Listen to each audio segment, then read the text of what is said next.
Welcome to So and So, brought to you by Bernina, made to create. I'm Meg Goodman, and you're about to enjoy a casual conversation with a special member of the sewist community. A conversation about how they got started, what inspires them, what excites them, and their connection to this community.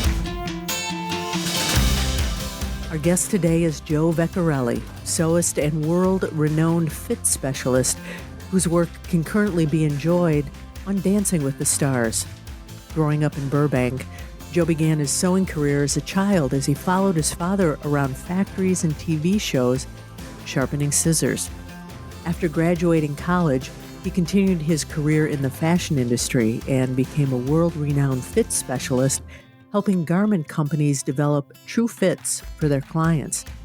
Joe has worked on TV shows such as Fashion Star, So You Think You Can Dance, and Dancing with the Stars, plus many more.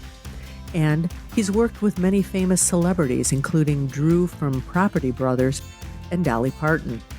He owns a body form factory and teaches a vast array of classes all around the country to help sewists perfect at-home garment making techniques. When not on the set of the shows he works on, Joe makes his home in Burbank, California. Hi, Joe, and welcome to So and So. Hi, how are you? Really good. It's good to have you joining us today. I know that we have a lot of really interesting things to talk about, and I want to jump right in. Joe, you became involved in sewing at a young age, working with your father. So tell us about him and the Yes. work you did together. Oh my gosh, that goes back many years. Won't give away how many years, but I actually did follow my dad around when I was 5 years old. Mm-hmm. And I'd work with him on the weekends and we'd go around. He was sharpening scissors for the apparel industry and the TV industry. Can you imagine that? And I was Huh. following him around. And we would go around sharpening scissors, and I had absolutely no interest in scissor sharpening. But you know what I did have interest in was the studios. He Mm-hmm. was involved in going to all the design rooms with the studios, and he'd be sharpening their scissors. And I found that very intriguing because there were celebrities in there, and I loved being around celebrities Mm-hmm. at a very young age. And so that was kind of like my intro into the fashion industry. So we had the apparel industry, we had the television industry, and he was sharpening these darn scissors for all these different companies. So he had a very huge clientele, ginormous actually. Mm-hmm. And I followed him around doing that. And as I grew up in my younger teen years, I could remember he was going to Paramount Studios, and I was like 16 years old, and he was doing work for Star Trek. Can you mean Okay. Star Trek? And Spock was there. Oh my gosh, I was thrilled with Spock at that age. And I went in there one day. And he had sent me over to make a delivery, and I was making a delivery to Paramount, and they were in a meeting, a fitting with the pattern maker, the designer, and I was dropping some stuff off, and they all knew me because I was there for years with my dad, and I was watching them, and the designer tells the pattern maker, "We need a body form for Spock." And I heard her say that, and I said to myself, "I'm going to tell them I can get him one." Mm-hmm. And so I raised my hand. I go, "Oh, Carol!" I still remember her name. I go, "Carol, I have a body form." She goes, "You do? It's got to be a 38." I said, "I have a perfect 38." She said, "Well, can you bring it tomorrow?" I said, "Absolutely." I said, "I will come back tomorrow." And this was on a summer day, 16 years old. And I had to go get a body form that was a 38. I had no clue what a male 38 body form was, to be honest with you. Mm-hmm. So the next day, my friends were picking me up to go to the beach. And they all picked me up. There's three of them. And we were in a convertible Mustang. And I said, "Guys, can you take me to downtown LA for a short time? I need to do something." And they said, "Oh, Vecchiarelli, you're going to take away from our beach day." I go, "Listen, I'll give you lunch. I'll buy you lunch." I said, "I'll even give you $20 a piece." Well, back then, let me tell you, $20 is a lot of money. They had to work many hours for that. And I convinced them. So they took me to downtown LA, not knowing what I'm going to do. But I didn't know there was a place that my dad had done business with. He had a salesperson he knew, and I knew him too. And I took a chance to take me to a place called Acme Thread and Supply. So I went in there and I asked for John D. Simone. Still remember his name like yesterday. We're going back about 40 some odd years. Mm-hmm. And I said, John comes out. He goes, Joe, how are you? I go, John, I need a favor. He said, what would you like? I go, I need something that's called like a 38 mail form. He goes, well, by George, I think I have something. I said, you do? He said, I do. So I got this. He brought it out and he tells me, well, you like it? I go, absolutely, I'll take it. And he goes, well, it's going to be $400. Oh my God. I reached in my pocket. I had $100 in my pocket. And he says, I said, you know what? You're going to have to wait a second. Let me go out to my buddies and see if we can cough up $300. Oh my God. I went out to the Mustang. You should have heard these guys when I asked them for $300.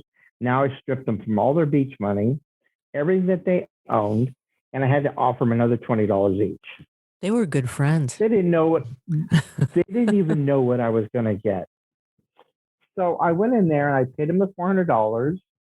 And as I walked back out to the car with this mannequin over my shoulder, a male mannequin, of course, and these three teenagers in a convertible seeing me with this male mannequin, they wanted to die. And I said, get over, guys. Put this baby in the back seat. We're going back to Hollywood.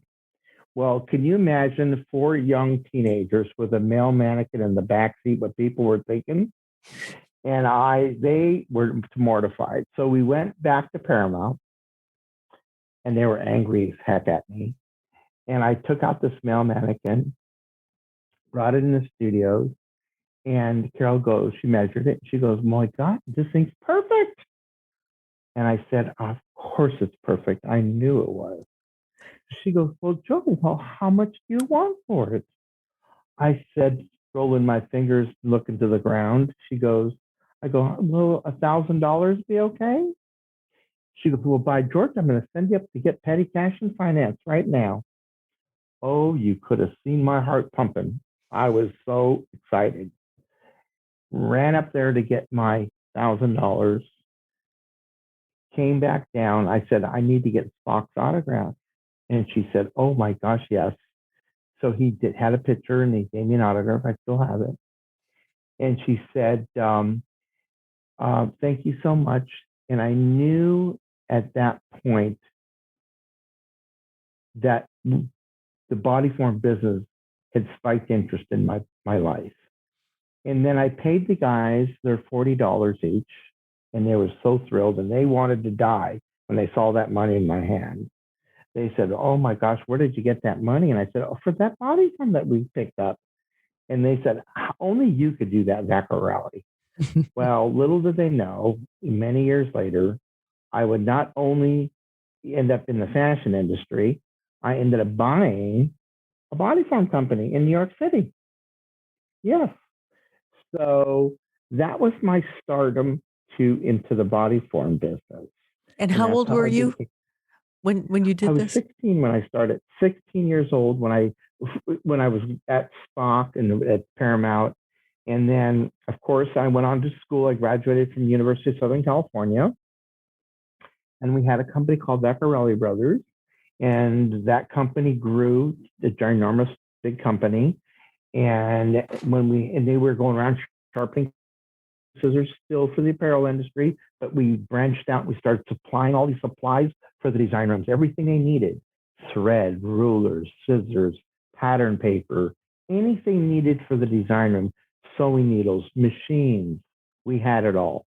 Mm-hmm. And we grew and we grew and we grew. And we grew from a 2-people company to 26 people. And we ended up building a 10,000 square foot building in downtown LA. And soon after that, we ended up buying a company in New York City called Global Model Forms. And I purchased that company, and we now had a company in New York City manufacturing body forms, and we have Vecchiarelli Brothers. And so we kind of ballooned out, And the company in New York City had 126 employees, and we had still 26 in Los Angeles, which became the home office for New York. So we continued manufacturing body forms, and I learned everything during that time frame. I went to work before that time, and I was probably at acquiring the company there in New York City. I had worked for a couple body form companies to learn a lot about it. I wanted to learn everything about body form manufacturing, but I knew nothing about fashion. Nothing about fashion. Well, little did I know that since I was based in Los Angeles, I was very good friends with LA Trade Tech, and one of the instructors there, very famous, Helen Joseph Armstrong. Love her to death. But I said to Helen, I need you to teach me everything about fashion, everything you know. I don't care if it's pattern making, draping, textiles, sewing. I want to know every detail, fitting. I want to know everything about it. She says, will you teach me everything about body forms? So we made a deal, and she tutored me for 2 years privately, twice a week, every Tuesdays and Thursday evenings. I'd be with her learning about fashion. And so my self evolved not only as a manufacturer of body forms, I involved myself into fitting and everything I needed to know. Well, I still had the studio business, and I was working with, at that time, I was still at Vecchiarelli, and a company came in and said, hey, we want to start up uh, a television series. And I said, oh, and they said, we could use your help in this. And I said, really? And they said, yeah, we need to buy some machines and we don't know what to use and blah, blah, blah, blah. And I said, well, let's sit down and we'll talk about it. So I sat down with the executive producer at the time, and we went through the whole thing. I said, you'll need this for the room and that for the room. And I set them all up with all this stuff, right? And that was at the CBS lot in West LA. And we set them all up, and I would go in there and work on the machines, and they needed some body forms. I set them up on some body forms, and then they had some questions on sizes, and I'd fit them on sizes. And one thing led to another. Next thing you know, I'm fitting these celebrities into body forms because they were losing weight, and there was a big problem. So I said to them, we don't need to buy body forms every season. We just need to figure out how much weight you're going to lose and put them in a smaller size, and we'll pad them up to the size they're at as they lose weight. I says, we'll take the fluff off to where they're at today. It was ingenious, absolutely ingenious. And 23 seasons later, total of 20 some odd years, we're still doing the show. I'm still doing the show. And that evolved me catapulted me into so many other shows. I went in to do a TV show called Fashion Star on NBC. I set up and did that show, developed it, took it to a level that no other network ever could do, where we could actually formulate a fashion show on primetime TV on a Tuesday evening, where we had 12 designers, and we had Jessica Simpson, Nicole Richie, and John Barbados as our celebrity mentors for the show. And these designers would be given a task twice a week, every Monday. Tuesday night, they had to have it completed. And Wednesday, we did a fashion show. We hired Macy, Saks, and H&M to come in and come to the runway show, and they'd bid on these garments if they liked them, and we would sell them these tech packs, and they would produce these garments, and they could have them in the stores when we did the filming, and over 3 months when they did the film development of the taping and preparation. So when we were in production on the garments, we sold them these tech packs. Macy's would go to China to develop these garments. bring it in, put them in the store, and the day that show aired, those garments were already in the store the next day. It was ingenious. It was absolutely ingenious. Did very well in that show. I was totally involved in digitizing all the patterns and getting everything done for all the designers. It was pretty much my creation. So that was one of my bucket list things. Oh, I worked on so many other shows. I worked on So You Think You Dance, Rising Star, I've done American Idol, um, and the list goes on and on. America's Got Talent. The reason I got at America's Got Talent is I worked with American Idol. I worked with Simon Cowell, and there was Randy and Paul Abdul at the time. Then Simon left, and he went to America's Got Talent. And when he left there, I went there, and we created a lot of, you just keep moving on in life, right? So myself evolved. I evolved around a lot of different ways in the TV industry. And as I evolved, um, things changed. We had to tap dance around stuff and get involved. And I had never got into the home industry and did any work with the home industry. That was kind of one of those things that just seemed to happen. As time went on. I got a random phone call, from Washington, the Sewing and Stitchery Expo, and they said to me, "Hey, we heard something about you. Would you like to come up to Washington?" And I'm like, "What do these guys want me in Washington for?" They said, "Oh, just bring some mannequins and come on up here." And I thought, I threw some mannequins on a pallet and I flew up to Washington in a 10 by 10 booth. I think I brought a couple dozen different sewing supplies, threw them in the booth.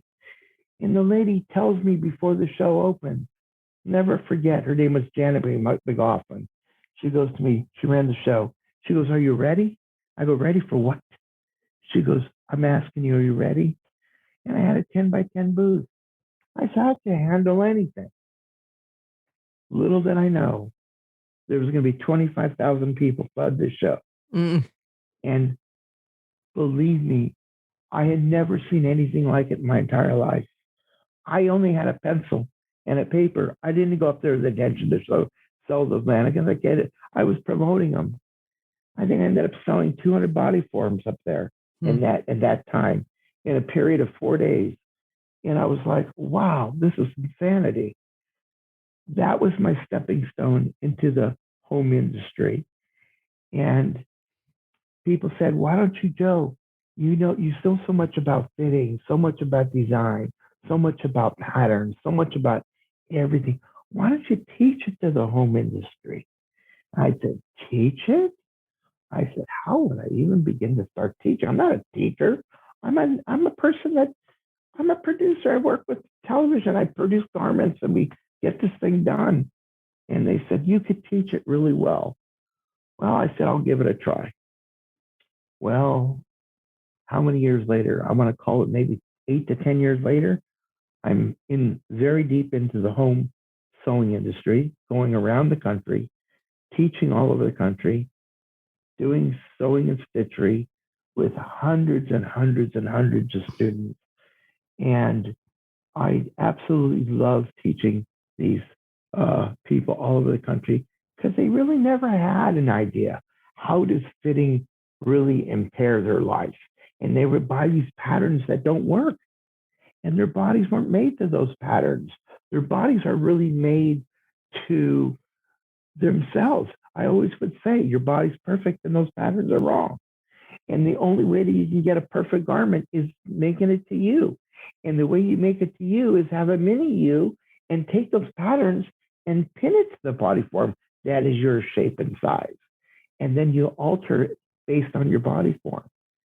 And you know what? It took off like a rocket because people saw the light and they saw that how the fitting of their body form could fit their body and how those patterns could be so easily adjusted.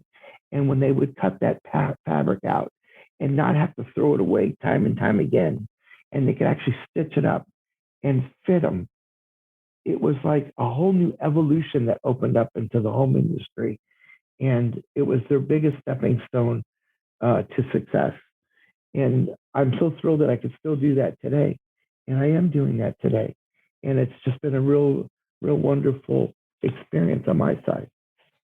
And it all Absolutely. started with a trip to the beach. It all started with a trip to the beach. Can you believe that? A trip to the beach. Joe, And we continue today. Yes. so through all of this, Helen taught you about fashion and you taught her about body forms. And through all of this, how did you learn to sew? You know what? It was a lot through Helen. Mm-hmm. And as you know, when I do the TV shows, I didn't have to sew. I've got a team of sewers, Mm-hmm. you know, so they do all the sewing. But Helen taught me all the techniques and everything I needed to learn. It was through her eyes and her showing me, hey, this is how you do it. This is how you notch your patterns. This is how you put your garment construction up. And this is how you create a garment for fit. It Mm-hmm. was through Helen. I attribute my success, my knowledge, all through Helen Joseph Armstrong. She's an amazing woman. And her Do you books remember sold all over the world. Helen Joseph Armstrong? Do you remember the first thing you created sewing? Yes, it was a top. We Mm-hmm. created a top, and I said, Helen, I can't do this. She goes, oh my gosh. She goes, why can't you do it? Just get over there and drape that thing on that form. And I did. And she goes, now put that to paper like you're going to put it on paper. And I put it on paper. She goes, now, after you put it on paper, you made a pattern. She goes, let's go ahead and sew it. Well, when I first created this first piece, I forgot to allow ease. And oh, it was wrong. But she wanted to see that it was wrong. That was how I would learn. And I created it and it was too small. And she said, you know what you did wrong? And I said, I don't know, She said, you didn't add ease into it. And I'll never, ever create another garment without forgetting that ease, I promise you. And that was my beginning to my sewing. Yes, absolutely. Now you were talking about for the home industry creating body forms and things, and I don't know if all of our listeners understand the process. Do people send you specific measurements and then you create a custom body form? How does that work? Yeah, let me tell you, that's exactly what we do for Dancing with the Stars. So every season, we get these celebrities in and we have to measure them. And we look at them and we look at their body and we'll take those measurements down. And then we kind of analyze how much weight they possibly would lose. So some people lose on the show could lose 5 pounds, 10 pounds, 20 pounds, 30 pounds. And I determine based on the body loss how much sizes I would take it down from where they're at. Mm-hmm. And then what I do is we pad them up. We use a polyester cotton batting. And it's not just padding anywhere. It's knowing, it's almost couture padding because you got to show those rolls on your body, just like you're wearing your own self. You're Mm-hmm. mimicking your body. So we pad the body form up to the size it is by taking this polyester cotton batting, similar to what they use in the quilt industry. Mm-hmm. And but we use a cotton polyester because it has a little more firmness to it. And then we pad up the form based on their size by taking some size dimensions, like when you pad the waistline. You have to know how much to put in the front of the waistline and how much to put in the back. So we'll take, for instance, 3 measurements. We'll take a side seam to the front side seam and a side seam to the back side seam. So we have 2 measurements. Then we take the whole around measurement and we put the 2 other measurements together to equal that total circumference. Do you know what makes sense? Mm-hmm. So we know how to put much in the front and how much to put in the back. These are some of the techniques that we do. And this is what we do with the body form business. And, it's learning the bust, learning the torso length, learning the hip length. There's so many different things. I worked with so many different celebrities. Let me tell you, and there, as many as that I worked with, everybody has been different. Everybody. Let me share with you some celebrities I worked with. Mm-hmm. Oh my gosh, that's sort of story that my favorite celebrity, God love her today. I love her so much. She was just wonderful. I had no idea when they came to me. I had to sign a confidentiality agreement that I was going to be working with her and I was going to be measuring her. And I had no idea. I said, yeah, I'll go on. And they took me up. This was probably 20 years ago. And I went in and they picked me up on a rainy day and in a limo. And we went up to the old Will Rogers home in Brentwood.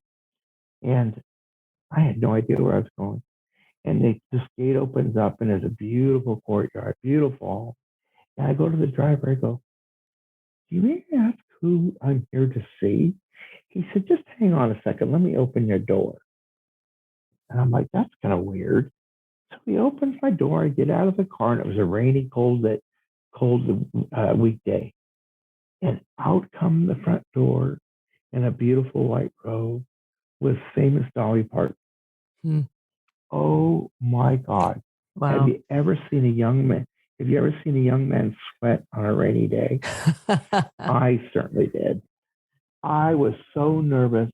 And I'm like, Dolly, nice to see you. She goes, oh, Joe, we're going to have the time of our life. And I was so nervous. We even sat down and had tea, her and I, to calm me down a little bit and to measure her. And I was a wreck measuring her. Let me tell you something. And we got her fitted for body forms. And not one, we worked with Dolly for many, many years to fit her. And one of my other celebrities I love to highlight was Drew from the Property Brothers. Mm-hmm. Oh my gosh. I worked with Drew too. And boy, I made a mistake with one of the few that I ever made a mistake with. He was in Hollywood doing a boxing show. And I met him actually at the set. And we had lunch together, Drew and I. And I had to measure him. And they have these $1 million motor coaches that they always put for all the celebrities that they can have privacy and what have you. And Drew says, should we go in the motor coach and get fitted, And I said, yeah, let's go in there. I can measure you, blah, blah, blah. Well, we were in there and there was a bunch of women in there. Oh my gosh, I'll never forget. And Drew goes, do you want me to take any clothes off? And I looked around, I saw these women. I go, no, I'll measure you just like you're at. Well, was that a mistake? He was wearing jeans and I measured him and I didn't allow enough ease for his jeans that he had on in the crotch. And when we did the body form, that was off a little bit. Mm-hmm. It was one of the few times that I made a mistake. Ended up flying back to New York where he was at. And we measured him, my production manager for the manufacturer, and I got Drew all fitted up and recreated the body form for him, and to make him to where he does all his clothes today. So the list of celebrities that I worked with is endless, and it continues on. I worked like Dancing with Stars. A good thing was Kirstie Alley was on the show, Mm-hmm. and Kirstie, she came on the show and she was on it for almost 3 months. And Kirstie lost a lot of weight during that showtime, and into where we patted her up, and every week she came in, and on her final week, Kirstie came back to the design room, and she no longer had any padding on the form. She was down to her natural size, and Mm-hmm. she was so beautiful, at that point. So yeah, so those are my celebrities that I've worked with, and some of them, and that's where I'm at today. The list goes on and on. So you mentioned Dancing with the Stars. Can you kind of take us through a typical day on the set of the show? Is there a typical day? Yeah, every day is a challenge. You have to understand that we air the show on Monday nights, and Sundays they do what they call a run through. So we have to have all the garments finished on Saturday. And sometimes we're doing 300 garments in a week. So we have quite a challenge. So the designers on the show are in charge of getting the sketches done, getting all the fittings in. making sure that the styles are right. And they get the sketches and they start immediately on Tuesday morning in creation for all those garments that need to be made Tuesday, Wednesday, Thursday, Friday. So when they do their fittings on Saturdays, and we'll do a fitting on Fridays, they come in to get fitted to make sure that their costumes are semi-fit. If any minor adjustments need to be made, because of course there's always going to be minor adjustments. Because remember, those celebrities are dancing 16 hours a day, and they're losing weight. They're losing weight, so there's going to be adjustments. So we make these minor little adjustments, but the typical day is, the garment gets created, and then of course then there's beading and stoning that needs to happen on these garments, and those garments have to be stoned. Well, some of those garments have 25,000 stones, and they put 25,000 Swarovski crystals on those stones. That's a lot of time. We have 12 stoners, 12 people that stone and bead these garments, and that's a whole process in itself. And so then they have to do that, and they have to air dry, and they have to go to laundry after they've been done that day. There's an hour set time of the glue, creating the glue on the garment by spot checking all the glue all over the garment. They dab it, and then they put the crystals one by one with a crystal pickup stick.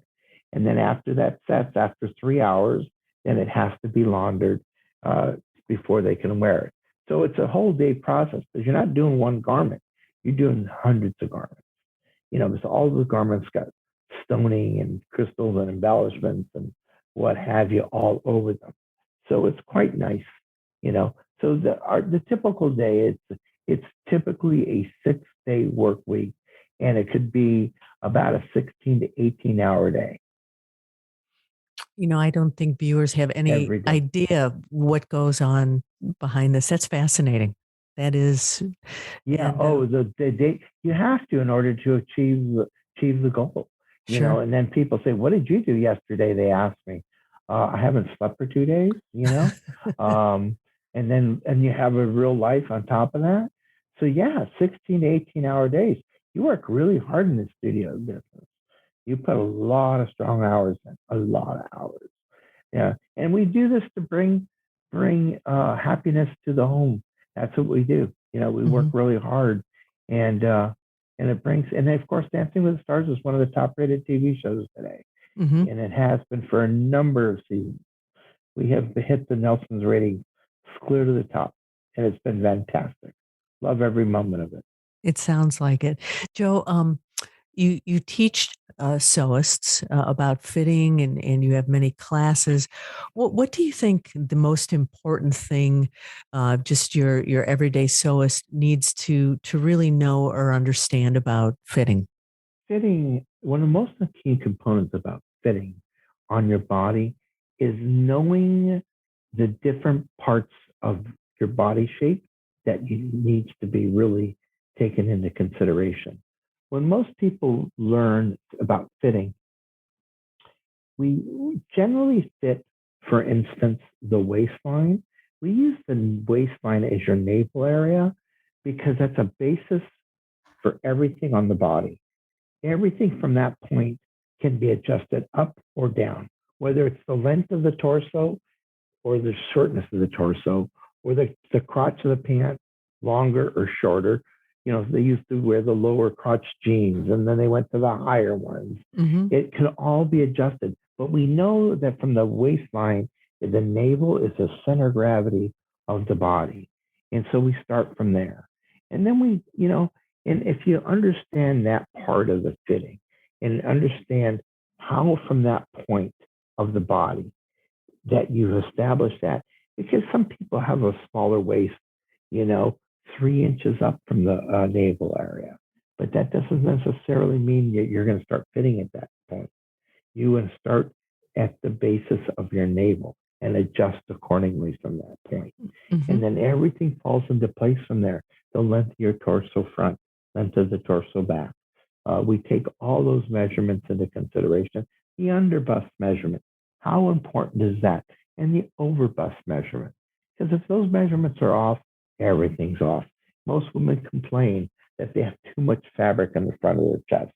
because they never take into consideration those key components of the body, like the sloping shoulder and the back. How important is that? It's ginormous. It's Mm-hmm. ginormous. It really is. They have to know all these different things.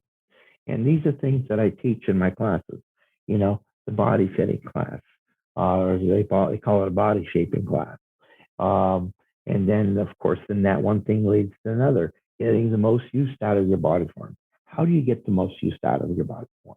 We have a class on that. Then we have a class on draping.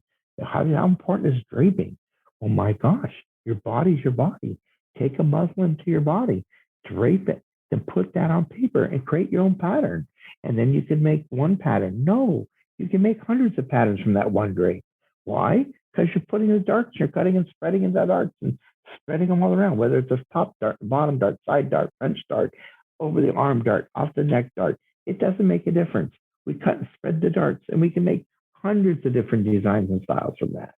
So, understanding the body form, understanding how to use it and when to use it, and using it appropriately can make the home sewer, and has made the home sewer, the fashionista of the basic person that the garment industry is today. And it's been wonderful. It has been wonderful. And I teach that all over the country. You do. You do. Joe, what's next for you? What's your dream? That's a great question. That is a great question. What is next for me? You know, I have been going around the TV industry, and I've been teaching like the home sewers, sewing. People have asked me, "Hey Joe, why don't you create your own line of clothing?" And I'm like, "Wow, wouldn't that be a thing?" I've entertained it. Have I ever jumped into it? No, I haven't, because I know I'd have to dedicate a whole lot of time for that, and I'd have to cut something out. So until I let go of the studios, which they don't seem to want to let me go, Mm-hmm. and then the home industry, I could never achieve that part of me. But that always intrigued me, creating my own line of garments and clothes. That's something down the road that could possibly happen. Based on your history, it would be no surprise that we'd see that sometime soon. Um, Joe, I have asked you a lot of questions today, and you've told us some amazing and wonderful stories. Is there a question I didn't ask you that you wish I had? You know, um, you know, do I love what I do? I think that's a really good question. Do I really love what I do? Mm-hmm. I do love what I do. It comes to heart. And what makes me happy more than anything that I found in the recent years is when I teach in a classroom all over the country, and I see these ladies their eyes light up, and I've had ladies cry because they've been trying to sew for 30 years and they haven't been able to be successful sewers. And I changed their life in sewing, and they leave there with a sense of, oh my God, you're ingenious at what you do.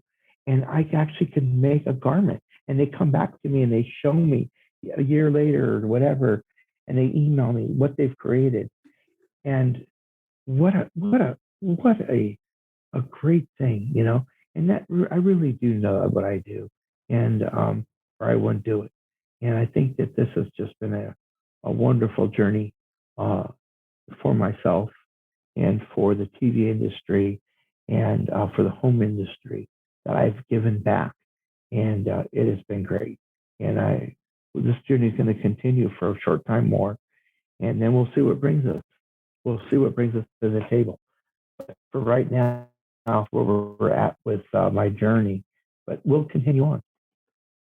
I have no doubt there's many more things to come. Now, I know that our listeners would like to reach out to you. What's the best way for them to do that? Oh gosh, I'm impossible to reach. I'm not the. They'd have to go through the company, Okay. and then they'd email French European, sales at FrenchEuropean.net, That's how Okay. they would get a hold of me.